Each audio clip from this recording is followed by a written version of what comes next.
So guys, it's me Jito Vibes. I'm back with a new video. Hi guys, எல்லாரும் எப்படி இருக்கீங்க? So the content of the video is பிரான்ஸுக்கு வந்ததுக்கு அப்புறம் உங்களுக்கு visa renewal எப்படி பண்ணணும். அதாவது நீங்க ஸ்டூடெண்டா நீங்க பிரான்ஸ்ல இப்போ இருக்கிறீங்கன்னா கரண்டா உங்களுக்கு 1 இயருக்கு தான் விசா கொடுத்துருப்பாங்க. ஃபர்ஸ்ட் வாட்டி நீங்க வரும்போது 1 இயருக்கு அப்புறம் நீங்க விசா ரினிவல் பண்ணணும். அதுக்கு என்னென்ன ப்ராசஸ் இருக்குன்னு தான் இந்த வீடியோல பார்க்க போறோம் கைஸ். இதான் கைஸ் என்னோட விசா கார்டு. எனக்கும் ஃபர்ஸ்ட் 1 இயருக்கு தான் கைஸ் விசா கொடுத்துருந்தாங்க. அண்ட் அதுக்கப்புறம் நான் ரினிவல் பண்ணி இந்த கார்டை வாங்கினேன். இந்த கார்டை வாங்குறதுக்குள்ள எம்மா ஒரு வழி பண்ணிட்டாங்க கைஸ். அண்ட் இந்த கார்டு வந்து எனக்கு 2 இயர்ஸ்க்கு கொடுத்துருக்காங்க. 2027 வரைக்கும் அண்ணன் லீகலாக ஃப்ரான்ஸுக்குள்ளே இருக்கலாம் கைஸ்.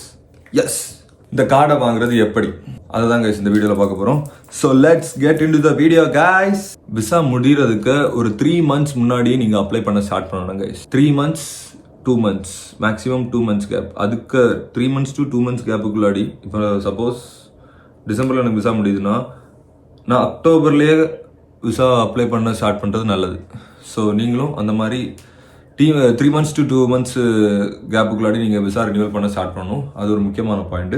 ஸோ தேவையான பொருட்கள், தேவையான டாக்குமெண்ட்ஸ் கைஸ். டாக்குமெண்ட்ஸ் வந்து ஊலாலா ரொம்ப ரொம்ப ரொம்ப ஹெக்டிக் கைஸ். அதாவது ஃப்ரான்ஸுக்காரன்ட்ட நம்ம இந்த பேப்பர் ஒர்க்கை பண்ணி முடிக்கிறதுக்கு முன்னாடி நமக்கு வந்து கல்யாணம் பண்ணி குழந்தைய பார்த்துக்கலாம். அந்த மாதிரி ஒரு பொறுமை வேணும் உங்களுக்கு. அவங்களுக்கு வந்து என்ன கொடுத்தாலும் சாட்டிஸ்ஃபை பண்ண வாங்க மாட்டாங்க. ஸோ ஃபர்ஸ்ட் வந்து என்னென்ன டாக்குமெண்ட்ஸ்னு பார்க்க போகிறோம். ஃபர்ஸ்ட் டாக்குமெண்ட் வந்து பாஸ்போர்ட் வந்து நீங்கள் பழைய விசாவோட ஸ்டாம்ப் பண்ணியிருக்கும். அந்த பாஸ்போர்ட்டை நீங்கள் சப்மிட் பண்ணணும். அதுக்கப்புறம் கரண்ட் ரெசிடென்ட் பெர்மிட், அதுவும் விசா ஒன்று தாங்க. அதுக்கப்புறம் proof of enrolment certificate guys. அது நீங்கள் காலேஜ்லேருந்து வாங்கி கொடுக்கணும். காலேஜில் நீங்கள் கேட்டால் போதும், அவங்க தந்துருவாங்க. விசா அப்ளை பண்ணுன்னு கேட்டால் போதும். Proof of financial resources guys, இது வந்து ஒரு முக்கியமான matter. Proof of financial resource காட்டணும். அதாவது நீங்கள் இப்போ பார்ட் டைம் பண்ணிட்டு இருந்தீங்கன்னா பிரச்சனை இல்லை. பார்ட் டைம் பண்ணிட்டு இருந்தீங்கன்னா உங்களோட லாஸ்ட் 3 மந்த்ஸோட பே ஸ்லிப்பை காட்டினாலே போதும். உங்களுக்கு ப்ரூஃப் ஆஃப் ஃபினான்ஷியல் ரிசோர்ஸை வந்து அதில் உங்களுக்கு சோர்ஸ் ஆஃப் இன்கம் அதில் இருக்கனால பிரச்சனை இல்லை, அதை நீங்கள் காட்டிக்கலாம். இப்போ பார்ட் டைம் இருந்ததுன்னா ஒரு பெஸ்ட் அட்வான்டேஜ் இது. அண்ட் இல்லைன்னா நீங்கள் வந்து ப்ரூஃப் ஆஃப் ஃபண்டு காட்டணும். நான் வந்து ஒரு சர்க்கஸ் வேலை பார்த்தேன் கைஸ். அது ப்ரூஃப் ஆஃப் ஃபண்ட் வந்து நான் ஃபர்ஸ்ட் இந்தியன் அக்கௌண்ட்டில் காட்டினேன். ஷோ மணி அது வந்து இந்தியன் அக்கௌண்ட்டில் நான் காட்டினேன். இந்தியன் அக்கௌண்ட்டில் காட்டினது வந்து ஃபர்ஸ்ட் எல்லாம் ஓகே எல்லாம் பண்ணிட்டாங்க. அதுக்கப்புறம் ப்ராசஸ் வந்து ஒரு 1 மந்த் 2 மந்த்ஸ்க்கு அப்புறம் தம்பி உங்கள் ஃபினான்ஷியல் இதை எடுக்க முடியாது, இந்தியன் அக்கௌண்ட் செட் ஆகாது, நீங்கள் ஃப்ரான்ஸ் அக்கௌண்ட்டில் தான் காட்டணும் அப்படின்னு சொல்லிட்டாங்க. அதுக்கப்புறம் நான் ஃப்ரான்ஸ் அக்கௌண்ட்டில் ப்ரூஃப் ஆஃப் ஃபண்ட் காட்டினேன் guys. Yes, and proof of fund வந்து எவ்வளோ காட்டுறேன்னா எல்லாருக்கும் ஒவ்வொருத்தவங்களும் ஒவ்வொரு மாதிரி சொல்லுவாங்க. அண்ட் என் ஃப்ரெண்ட்ஸ் எல்லாமே 4,000 5,000 6,000 ஏன் 10,000 யூரோஸ் வரைக்கும் காட்டினாங்க கைஸ். இன்னொரு செட் ஆஃப் ஃப்ரெண்ட்ஸ் வந்து 2,000 3,000 யூரோஸே காட்டினாங்க. ஸோ அப்போ வந்து எனக்கு அமௌண்ட் வந்து ரோல் பண்ண ஆல் ஆஃப் த சடன் எனக்கு ரோல் பண்ண முடியலன்றதுனால நான் வந்து ப்ரூஃப் ஆஃப் ஃபண்ட் வந்து 2,900 யூரோஸ் தான் காட்டினேன். Almost 3,000 euros. அதுவே எனஃப் கைஸ், மோர் தான் எனஃப். எனக்கு விசா கிடச்சிட்டு. அண்ட் ப்ரூஃப் ஆஃப் ஃபண்ட் எவ்வளோ அதிகமாக காட்டுறீங்களோ அது அவ்வளோக்கு ஒரு சின்ன அட்வான்டேஜ்னு சொல்லுவாங்க. மேபி இருக்கலாம். மேட்ரு என்னன்னா ப்ரூஃப் ஆஃப் ஃபண்ட் வந்து அதோட கேல்குலேஷன் எப்படின்னா 1 மந்த்துக்கு உங்களோட எக்ஸ்பென்ஸ் வந்து 620 யூரோஸ் அதுக்கு கணக்கு பண்ணி காட்டணும். அது நீங்கள் சிலவங்க வந்து 3 மந்த்ஸுக்கு காட்டுவாங்க, சிலவங்க 4 மந்த்ஸுக்கு காட்டுவாங்க, 6 மந்த்ஸுக்கு காட்டுவாங்க. ஸோ 1 மந்த்துக்கு 600 கணக்கு பண்ணி ஒரு 6 மந்த்ஸுக்கு காட்டினீங்கன்னா சேஃபர் சோன். 6 மந்த்ஸுக்கு காட்டுங்க கைஸ், பெஸ்ட்டாக இருக்கும். அண்ட் ப்ரூஃப் ஆஃப் அக்கமடேஷன், நீங்கள் எங்கே தங்கியிருக்கீங்களோ அவங்களோட கான்ட்ராக்ட் சப்மிட் பண்ண வேண்டிய இருக்கும், இல்லைனா கரண்ட் பில் சப்மிட் பண்ண வேண்டிய இருக்கும். ஏதாவது ப்ரூஃப் ஆஃப் அக்கமடேஷன் நீங்கள் காட்டி ஆகணும். பாஸ்போர்ட்டுக்கு ஐடி ஃபோட்டோ சப்மிட் பண்ணணும். அது வந்து எப்படின்னா இங்கே வந்து ஒரு சிஸ்டம் இருக்குது கைஸ். இங்கே வந்து ஃபோட்டோவுக்கு வந்து ஒரு கோட் இருக்கும், கோட் நம்பர். அந்த கோட் நம்பரை நீங்கள் போட்டால் போதும். ஃபோட்டோவை ஸ்கேன் பண்ணிலாம் அனுப்ப தேவையில்லை. அது வந்து இங்கே பூத் இருக்கும். உங்கள் கஃபூர் சூப்பர் மார்க்கெட் ஏதாவது மாலுக்கு போனீங்கன்னா நிறைய ஃபோட்டோக்குன்னே பாஸ்போர்ட் சைஸ் ஃபோட்டோக்கு எடுக்குன்னே பூத் இருக்கும். அந்த பூத்துக்குள்ளே போனீங்கன்னா பாஸ்போர்ட் விசாக்குன்னு ஒரு ஆப்ஷன் இருக்கும். விசா ஃபோட்டோன்னு ஒன்று இருக்கும். அது எவ்வளோ 15-20 யூரோஸ்ன்னு நினைக்கிறேன். வந்து விசாக்குன்னு ஒரு விசாவோட ஃபோட்டோ தான் எடுக்கணும். ஏன்னா அதில் வந்து ஒரு நம்பர் இருக்கும். அந்த நம்பர் நீங்கள் போட்டால் தான் விசாவுக்கு வேலிடேட் ஆகும். ஃபோட்டோவை எடுத்துகிட்டு நம்பரை போடுங்க. ஃபோட்டோவும் உங்களுக்கு தேவைப்படும். நான் வந்து ஒரு பாருங்க தீவிரவாதி மாதிரி இருக்கேன்னா இது வந்து ருவானில் எடுத்தது. இந்த டாக்குமெண்ட்ஸ் எல்லாம் தான் மெயினாக என்ன college certificate and proof of funds and passport photo இதெல்லாம் தான் கைஸ். இந்த டாக்குமெண்ட்ஸை நீங்கள் வச்சுட்டு அதுக்கப்புறம் எப்படி அப்ளை பண்ணணும் தான் மேட்ரு. டேரெக்டாக ப்ரெஃபெக்சர்லாம் போக தேவையில்லை கிடையாது. ஃப்ரான்ஸோட ANEF வெப்சைட்டுக்கு நீங்கள் போனீங்கன்னா போதும். ANEF வெப்சைட்டில் தான் கைஸ் நீங்கள் எல்லா ப்ராசஸும் நீங்கள் பண்ண வேண்டியிருக்கும். ஸோ அதில் முதல்ல நீங்கள் ஒரு அக்கௌண்ட் க்ரியேட் பண்ண வேண்டியிருக்கும். Create the account, I need to renew my visa அப்படின்னு ஒரு ஆப்ஷன் இருக்கும். ஸோ விசா ரினியூவலுக்குள்ள ஆப்ஷனை கிளிக் பண்ணிங்கன்னா அதுக்கப்புறம் ஒரு ஃபார்ம் ஃபில் பண்ண சொல்லுவோம். ஃபார்மை ஃபில் பண்ணிட்டு அதுக்கப்புறம் நீங்கள் இந்த டாக்குமெண்ட்ஸ் எல்லாத்தையும் சப்மிட் பண்ணால் போதும். அதுக்கு எல்லாத்துக்குமே அங்கே வந்து இருக்கும் கைஸ். அதுக்கு நீங்கள் உள்ளே போனீங்கன்னாலே தெரியும் ஏஎன்இஎஃப். அதாவது நீங்கள் ஸ்டூடெண்டாக இருக்கீங்கன்னா உங்கள் ஃப்ரெண்ட்ஸ் எல்லாம் பண்ணுவாங்க. அவங்களோட கூட்டமாக எல்லார்ட்டையும் கேட்டு ஹெல்ப் பண்ணிடுங்க. மை அட்வைஸ், நானே அப்படி தான் பண்ணேன். ஸோ அது அந்த டைம் வந்து உங்களுக்கு தெரியும் எல்லாருமே ஒரு ப்ரெஷராக இருப்பாங்க. அண்ட் வந்து மணி வந்து ஷோ மணி காட்டுறது கூட என் ஃப்ரெண்ட்ஸ் எல்லாருமே ரோல் பண்ணி தான் காட்டினாங்க. ரோல் பண்ணா இப்போ ஒருத்தனோட ஸ்டேட்மெண்ட்ல ஒரு 4,000 5,000 அக்கௌண்ட்ல ஒரு 4,000 5,000 யூரோஸ் எல்லாரும் சேர்ந்து போட்டுட்டு அதில் ஸ்டேட்மெண்ட் எடுத்துருவாங்க. ஒரு 3 நாளைக்கு அமௌண்ட் வந்து ஹோல்டில் இருந்தால் போதும். அக்கௌண்ட்டில் வச்சுட்டு ஸ்டேட்மெண்ட் எடுக்கணும். அதுக்கப்புறம் அதே 5,000 வேற அக்கௌண்ட்டுக்கு மாற்றுவாங்க. அப்படி எல்லாருக்குமே அப்படி ரோல் பண்ணி மாற்றிக்கலாம் அக்கௌண்ட்டில் ஷோ மணி காட்டுறது. So simple tricks guys, follow பண்ணிக்கோங்க தேவைப்பட்டுச்சுன்னா. ஸோ நீங்கள் எல்லா டாக்குமெண்ட்ஸ் எல்லாத்தையுமே நீங்கள் சப்மிட் பண்ணதுக்கு அப்புறம் என்ன வரும்னா ரெசிபிசி வரும் கைஸ். அப்ளை பண்ணதுக்கான ப்ரூஃப், விசா அப்ளை பண்ணியான்னு கேட்டாங்கன்னா அதை காட்டிக்கலாம். ஸோ ரெசிபிசியை பத்திரமா வச்சுக்கோங்க. அது வந்து டாக்குமெண்ட் தான் ஒரு இது வரும். சில ரேர் கேஸ் சினாரியோ பயோமெட்ரிக்ஸ் வந்து டேரெக்டாக கூப்பிடுவாங்க. ப்ரொஃபெக்சர்லேருந்து டேரெக்டாக கூப்பிடுவாங்க. அதாவது வெரிஃபிகேஷனுக்கு டேரெக்டாக கூப்பிடுவாங்க. என்னெல்லாம் கூப்பிடல. அண்ட் என் ஃப்ரெண்ட்ஸையும் யாரையும் கூப்பிட்டு நான் கேள்விப்படலை. பட் முன்னாடி அப்ளை பண்ணவங்களுக்குலாம் கூப்பிட்டுருக்காங்கன்னு சொல்லியிருக்காங்க. ஸோ மேபி உங்களை கூப்பிட வாய்ப்பு இருக்குது. நீங்கள் லக்கி பர்சனாக இருந்தீங்கன்னா கூப்பிட வாய்ப்பு இருக்குது கைஸ். கன்ஃபர்மேஷன் வந்துருங்க guys. Your visa application has been அக்செப்டட்னு ஒரு மெயில் வரும். அந்த மெயில் எல்லாத்தையுமே நீங்கள் ரெகுலராக பார்த்துட்டு இருக்கணும் guys. I will tell you.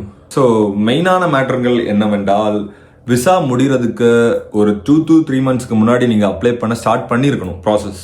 Documents எல்லாம் பெர்ஃபெக்டாக க்ளீனாக ஸ்கேன் பண்ணி அனுப்பணும். Blur quality கம்மியெல்லாம் பண்ணாதுங்க, பிடிச்சிருவாங்க. அண்ட் ஏஎன்இஎஃப்க்கு நீங்கள் அக்கௌண்ட்டில் நீங்கள் இது பண்ணதுக்கப்புறம் ரெகுலராக அந்த அக்கௌண்ட்டை நீங்கள் வாட்ச் பண்ணிட்டே இருக்கணும். ஏன்னா வந்து நீங்கள் சப்போஸ் நீங்கள் ஏதாவது டாக்குமெண்ட்ஸ் வந்து நீங்கள் தப்பாக சப்மிட் பண்ணியிருந்தீங்கன்னா அவங்க ரீஅப்லோட் பண்ண சொல்லுவாங்க. அதே வெப்சைட்டில் நீங்கள் அப்லோட் பண்ணணும். எனக்கு வந்து ப்ரூஃப் ஆஃப் ஃபண்ட் வந்து ரீஅப்லோட் பண்ண சொல்கிறாங்க. ரெசிடென்ட் ப்ரூஃப் வந்து ரீஅப்லோட் பண்ண சொன்னாங்க. எப்படியும் ரீஅப்லோட் நிறைய பண்ண சொல்லுவாங்க கைஸ். அதான் சொன்னேன்ல, விசா உங்களுக்கு தரதுக்கு முன்னாடி உங்களை ஹார்ட் கோராக வச்சு ஃபன் பண்ணுவாங்க. அதெல்லாம் நீங்கள் பொறுமையாக டாலரன்ஸாக அமைதி காக்கணும். இல்லை என்றால் முடிச்சுடுவாங்க.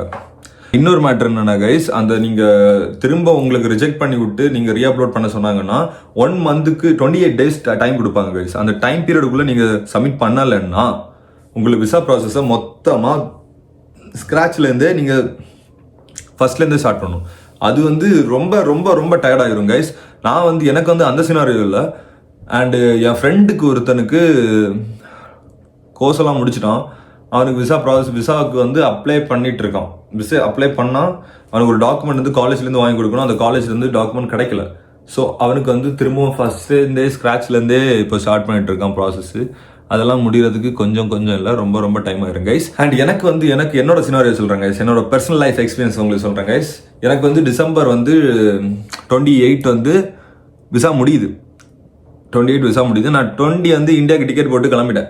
ஸோ எனக்கு வந்து அதுக்கப்புறம் ரிட்டன் டிக்கெட் January 20 தான் போட்டிருந்தேன். அதுக்கப்புறம் எனக்கு விசா கிடைக்குமா கிடைக்காதான்னு இருந்து.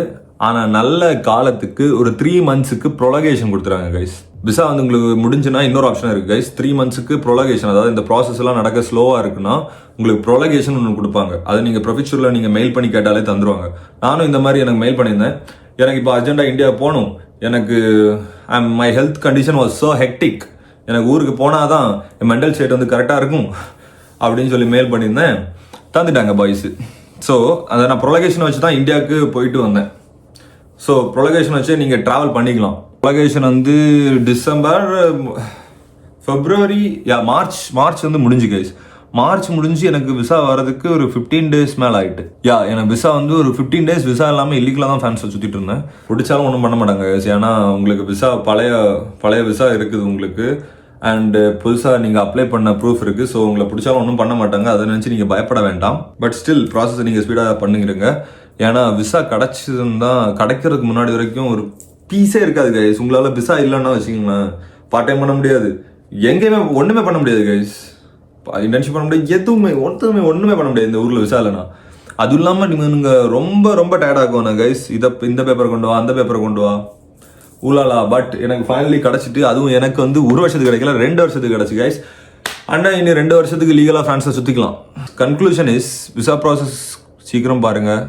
அது கொஞ்சம் ப்ரெஷராக தான் இருக்கும், பட் பொறுமை காக்கவும். ஆனால் கிடச்சிரும் கைஸ், நம்புங்க. Thank you so much for 30K guys. 30K. உங்கள் அன்பில் நான் உயிர் வாழ்கிறேன். Thank you so much guys. இன்ஸ்டாகிராமில் 30K ஃபேமிலி அண்ட் இது யூடியூப்லேயும் 8K. இப்போ வந்து கொஞ்சம் இல்லை, ரொம்ப டிசிப்ளினாக இருக்க தொடங்கியிருக்கேன். ஒரு ரொட்டீன் லைஃபுக்குள்ளே வந்திருக்கேன் கைஸ். இப்போ டெய்லி வந்து 5 o'clock எழும்புறேன் guys. 5 AM club. 5 o'clock எழும்பி காலமாக ரன்னிங் போகிறேன். அதுக்கப்புறம் வேலைகளை பார்க்குறேன். அதுக்கப்புறம் நைட்டு ஜிம்முக்கு போகிறேன். வாவ், ஒரு டிசிப்ளின் லைஃப் ஸ்டைலுக்குள்ளே வந்துட்டு இருக்கேன். அண்ட் ஏன்னு கேட்டிங்கன்னா, ஒருத்தங்க என்னோட ஆல்டர் ஈகோவை டச் பண்ணிட்டாங்க கைஸ். நம்மளை பார்த்து பல்ல காட்டினா மட்டும் ஏற்றுக்கவே முடியாது. அந்த மாதிரி ஒருத்தங்க சம்பவம் பண்ணிட்டு போயிட்டாங்க.